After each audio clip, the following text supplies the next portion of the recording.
దేవుని యొక్క పరిశుద్ధ నామమున కూడి వచ్చిన ప్రతి ఒక్కరికి వందనాలు తెలుపుకుంటూ, దేవుని యొక్క పరిశుద్ధ గ్రంథంలో నుంచి మనం నిన్నటి దినమున ఒక పాపాత్మురాలైన ఒక స్త్రీ గురించి మనం 3 విషయాలు మనం నేర్చుకున్నాం. ఇంకా కొన్ని విషయాలు మనం గుర్తు చేసుకుందామండి.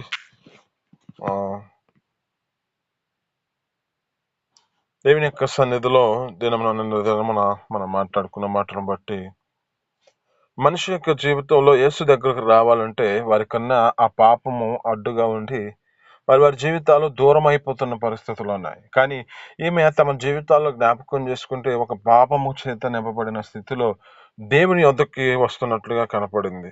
2, ఆమె జీవితంలో ఒక నిజమైన ప్రత్యాపడుతూ హృదయాన్ని దేవుని సన్నిధిలో తన కలిగిన ఆ పాపమును ఒప్పుకున్నట్లుగా, అంటే తన స్థితిని బట్టి దేవుని ఎదుటికి అంత ప్రత్యాపడుతూ కన్నీళ్లు విడుస్తున్నట్లుగా కనబడుతుంది. 3, ఈమె జీవితంలో యేసు పట్ల తన జీవితంలో ఎంతగానో ప్రేమిస్తున్నట్లుగా ఆ త్యాగాన్ని కనపడుతుంది.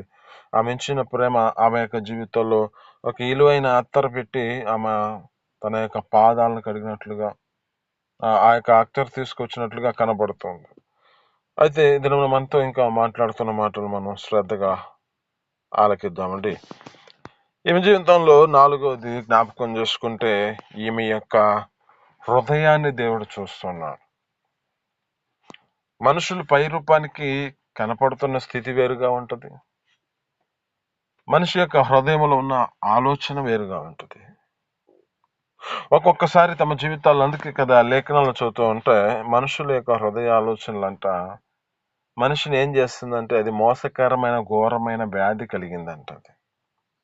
అది ఎప్పుడు ఎలాగుంటుందో తెలియదంట. అందుకే దేవుడు అంటూ ఉంటాడు, సృష్టిలో అంటూ ఉన్నాడు, 6వ అధ్యాయంలో 5వ వచనంలో అంటాడు, ఆదికాండంలో అక్కడ అంటాడు, ఏమంటాడంటే నరుల యొక్క హృదయ ఆలోచనలు ఊహాంతయం కేవలం చెడ్డదని యెహోవా చూచి నేను ఎందుకు ఈ నరులను చేశానా అని సంతాపపడుతూ హృదయంలో నొచ్చుకుంటున్న పరిస్థితి ఉంటుంది.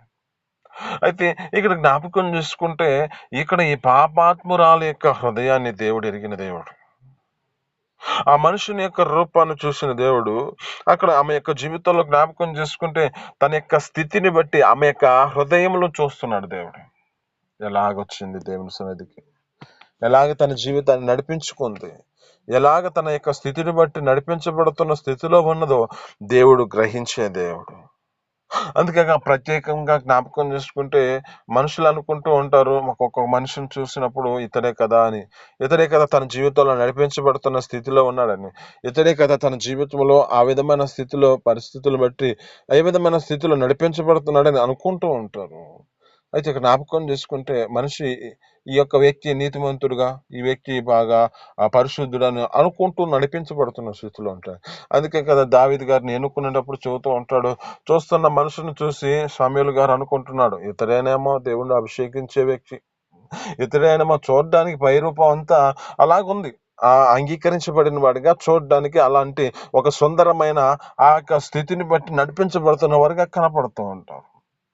కానీ అక్కడ అంటాడు, సమూయేలు మనుషులు పై రూపాన్ని చూస్తారు, నేను హృదయాన్ని చూస్తాను, హృదయ అంతరంగాలను పరిశోధించే దేవుణ్ణి అని చెబుతున్నాడు. ఇక్కడ జ్ఞాపకం చేసుకుంటే ఈమె యొక్క హృదయాన్ని చూస్తున్న దేవుడు అంటే ఈమె యొక్క హృదయం ఎలా ఉన్నది, ఆ దేవుని సన్నిధిలో తన యొక్క స్థితిని బట్టి హృదయపూర్వకంగా దేవుని సన్నిధిలోనికి అప్పగించుకున్న స్థితి కనపడుతుంది. మనకు తెలిసిన మాటలు జ్ఞాపకం చేసుకుంటే లూకా సువార్తలో ఉంటాడు కదా 18వ అధ్యాయంలో, ఒక ఇద్దరు వ్యక్తులను జ్ఞాపకం చేసుకుంటే పరిచర్యుడు ఒక పాపిగా ఉన్న వ్యక్తి అక్కడ జీవితంలో ఎలాంటి స్థితిలో నడిపించబడ్డారో కనపడుతుంది. అక్కడ తమ జీవితాల్లో ఎలాంటి స్థితిలోనికి వచ్చిన వారు, తన యొక్క హృదయంలో ఎలాంటి హృదయాన్ని నడిపించబడిన వారు కనపడుతుంది. ఆ యొక్క వ్యక్తి పరిచర్యుడేమో ప్రార్థన చేసిన ప్రార్థనలో అతని జీవితంలో పైకి భక్తి కనపడుతుంది, కానీ హృదయంలో భక్తి లేదు. ఇంకొక వ్యక్తి సుంకరి, తన జీవితంలో జ్ఞాపకం చేసుకుంటే తను చేసిన పాపం గుర్తొచ్చి దేవుని సన్నిధిలో రొమ్మ కొట్టుకొనొచ్చు. అక్కడ అంటాడు, మాట్లాడుంటాడు, ఆకాశం వైపునకు కన్నులెత్తుటకు ధైర్యం చాలేదు.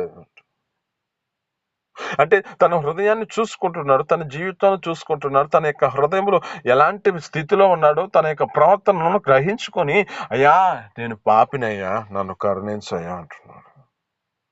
ఇప్పుడు దేవుడు ఎవరిని స్థితిని బట్టి ఎవరిని దేవుడు హెచ్చించాడు? అక్కడ నీతిమంతులుగా ఎవరు కనపడుతున్నారు అంటే, తను తగ్గించుకున్నవాడు, తన జీవితాన్ని దేవుని సన్నిధికి అప్పగించుకున్నవాడు ఒక నీతిమంతుడిగా కనపడుతున్నాడు. ఇతను మనం మనతో మాట్లాడుతున్న మాటను బట్టి మనము మనిషి యొక్క పైరూపాన్ని మనం చూడకూడదు, కానీ మన యొక్క హృదయ అంతరంగంలో దేవునికి మన జీవితాలను అప్పగించుకోవాలి. మన జీవితాల్లో పైరూపంగా మన జీవితాలను అప్పగించుకునే స్థితి కాదు, కానీ హృదయంతో దేవుని సన్నిధిలో అప్పగించుకునే స్థితిలోనికి రావాలి. హన్నా గారు తన జీవితంలో జ్ఞాపకం చేసుకుంటే, అక్కడ చూడడానికి చేస్తున్న స్థితిని బట్టి ఆయన ఏమనుకుంటున్నాడు?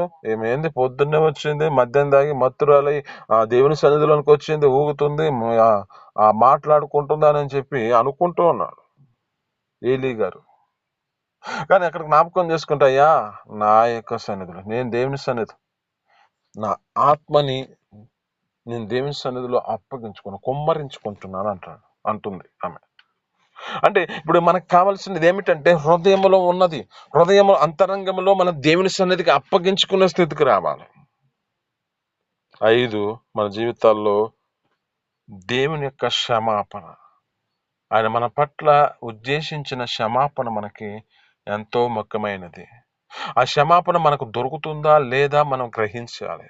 ఈ క్షమాపణ ఎందుకు అంటే, మన జీవితాల్లో జ్ఞాపకం చేసుకుంటే మనం ఆయన ప్రేమ పెంచే స్థితికి తీసుకొస్తుంది. మనల్ని ఎంతగానో ఆయన ప్రేమించాడో అక్కడ కనపడుతున్న స్థితి కనపడుతుంది. మన జీవితాల్లో జ్ఞాపకం చేసుకుంటే, ఆ యొక్క యవన గారి యొక్క జీవితంలో ఏ విధమైన ప్రకటన చేసిన దాన్ని బట్టి ఆ నినివే పట్టణస్థుల యొక్క జీవితాలలో ఎంతగా ప్రేమించాడో కనపడుతుంది కదా. అతగా అక్కడ జ్ఞాపకం చేసుకుంటే యమునా గారికి ఎంతగా వివరిస్తున్నాడో చూడండి. ఆయన కూర్చున్న ప్రాంతము ఒక సొర చెట్టు మలిసింది. అది ఆయన వైపుగా, ఆయన మీదగా మలిసింది.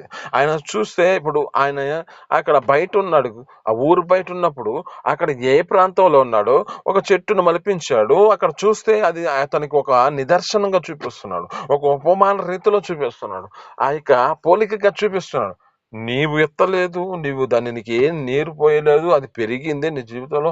ఎలాంటి స్థితిలో నువ్వు దాని కొరకు నువ్వు అంత విచారపడుతున్నావు, మరి నేను ఇంత ప్రజలను నేను ఈ విధమైన స్థితిలోనికి తీసుకురావాలని నేను ఆలోచన చేత నడిపించబడుతున్నప్పుడు నేను ఆ ప్రజల కోసం నేను విచారించొద్దా అంటున్నాడు. అంటే ఇక్కడ ఏం కావాలి అంటే, మన జీవితాల్లో జ్ఞాపకం చేసుకుంటే ఆయన క్షమాపణ మనకు దొరకాలి. ఆ క్షమాపణ మనకు దొరికితేనే ఆయన ప్రేమ ఎంతదో మనకు తెలుస్తుంది. ఇక్కడ వారి మీద ఎంతగా ప్రేమించాడో కనపడుతుంది. అక్కడ అంటున్న మాటలు బట్టి, ఇంత జనమును నేను విచారించొద్దా, వారి కొరకు నేను బాధపడొద్దు, వారి కొరకు నేను విధమైన స్థితిలోనికి వారిని నేను తీసుకొచ్చిన దాన్ని బట్టి వారి మీద నా జీవితంలో బాధ్యత ఉంది కదా అని చెప్పే విధమైన స్థితిలోకి వచ్చాడు. అంటే ఇక్కడ ఏంది ప్రణాళిక ఏమిటి? ఎవరు ఉద్దేశించిన తమ జీవితాలు ఏ విధమైన పాపంలో చనిపోకూడదు, కానీ వారి జీవితాల్లో పాపము నుంచి విడిపించబడే క్షమాపణ వారికి కావాలి. అంటే వారి జీవితాల్లో ఏ విధమైన స్థితిలోనికి రావాలంటే, ఆ దేవుని సన్నిధిలో ఏ విధంగా ప్రచాప హృదయం చేత ఆ దేవుని సన్నిధికి వచ్చినప్పుడు అది వారి జీవితాలలో క్షమించబడినట్లుగా దేవుని వద్ద నుంచి ఆ క్షమాపణ అనే మాట మనకి వినపడే స్థితిలోనికి రావాలి. 5, 6 యేసుక్రీస్తుకు మాత్రమే మన పాపులను క్షమించినది అధికారం ఆయనకి మాత్రమే అనుగ్రహించాడు.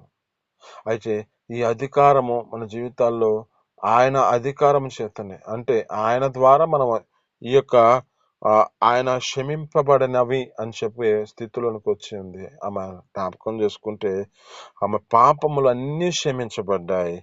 ఆమె యొక్క జీవితంలో దైవ అధికారము తెలియబడుతున్నట్లుగా కనపడుతుంది. అంత అధికారం దేవుని యొద్ద ఉందని గ్రహించిన మనసు ఆమెకున్నది.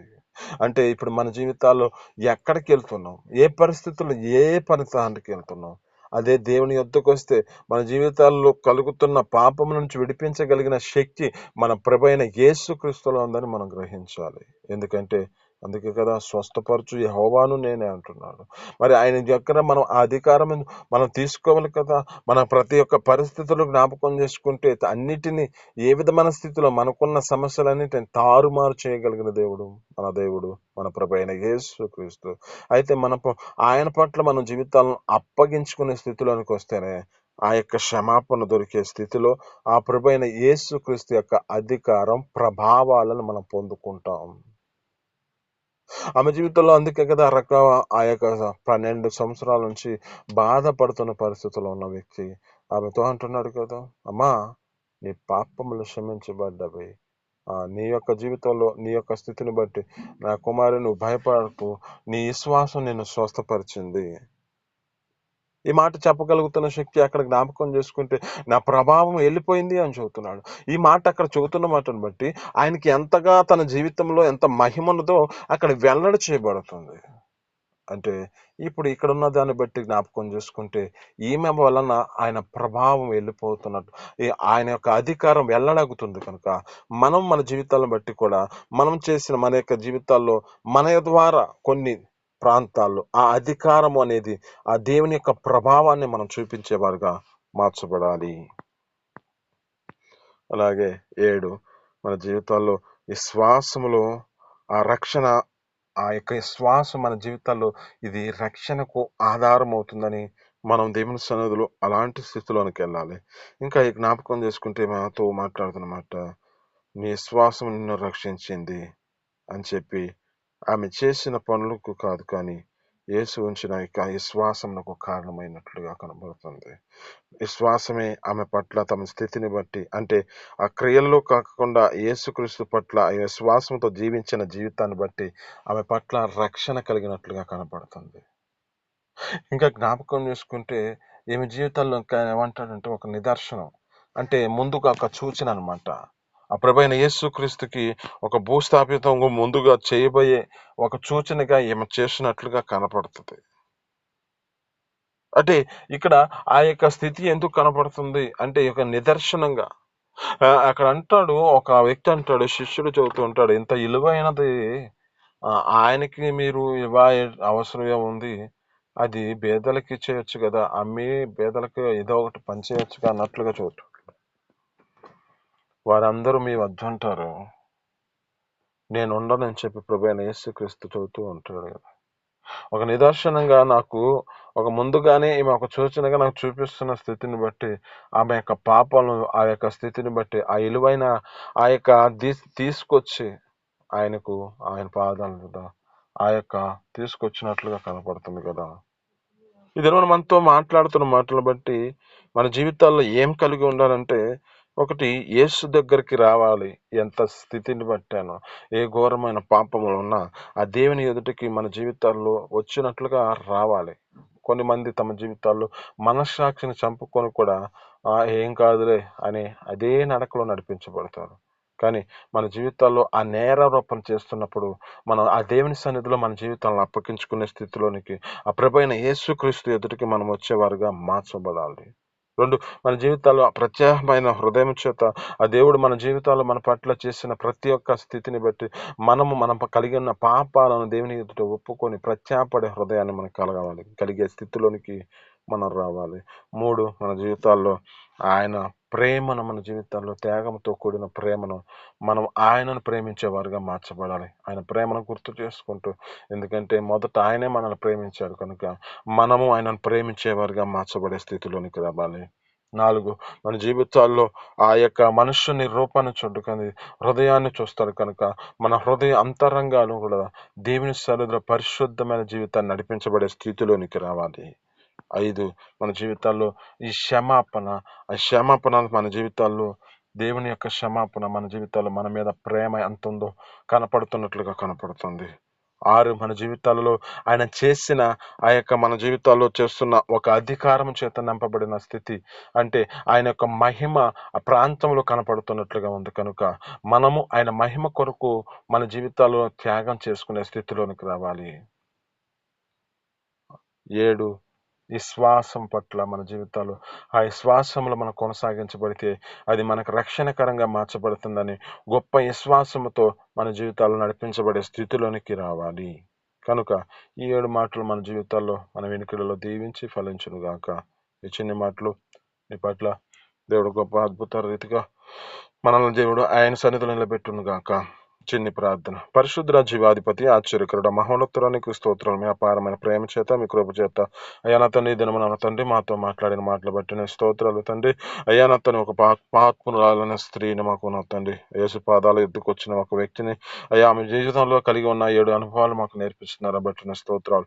మా జీవితాల్లో కూడా నా తండ్రి మేము ఏ విధంగా నడిపించబడాలో అటు కృప మాకు అనుగ్రహించి మీ సన్నిధిలో ఆ నిత్య జీవార్థమైన పరలోక రాజ్యానికి వారసులుగా చేయబడినట్టుగా సిద్ధపాటు కలిగిన కృపను మాకు దయచేయమని, నీకే మహిమ ఘనత ప్రభావాలు తెచ్చుకోమని యేసు పరిశుద్ధ నామమున అడిగి పొందుకొని జీవిస్తున్నాం తండ్రి. ఆమేన్.